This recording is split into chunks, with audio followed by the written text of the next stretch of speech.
افغانستان کې د یو خاص کس ملګري نه یو. موږ د افغانستان د امن ملګري د امن، او موږ په افغانستان کې په هر قیمت امن غواړو. دې وخت کې اوس د امن دپاره اشرف غني صاحب چې کوم دی هغه په خپله ویلي چې زما عبدالله دوی چې کوم لګیا دي په دې زما اعتماد شته، او دا خلک طالبان وایي چې زموږ په دې اعتماد شته، کونسل یې جوړ کړی دی.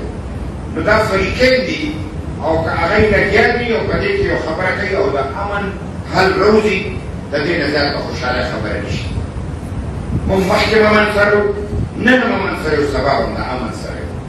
ځکه چې موږ د بادشاه خان سپایان دا د تشدد خلک یو، موږ د مینې محبت خلک یو، موږ چې د دې له ورورولۍ خلک یو. لهذا په دې بنیاد باندې موږ د افغانستان مسلې ته ګورو چې دا مسله ډېره پیچیده مسله ده.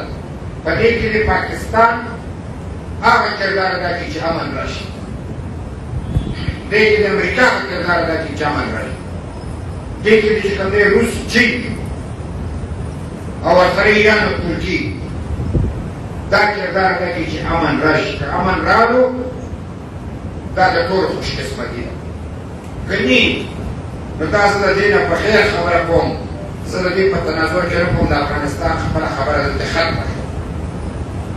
ځکه د میډیا ملګري ناست دي، زه تاسو دپاره دا خبره بیا کوم چې دا مخکې جنګ چې کوم دی د روس خلاف دی، 40 کاله یې مونږ مړه کړو، 40 کاله.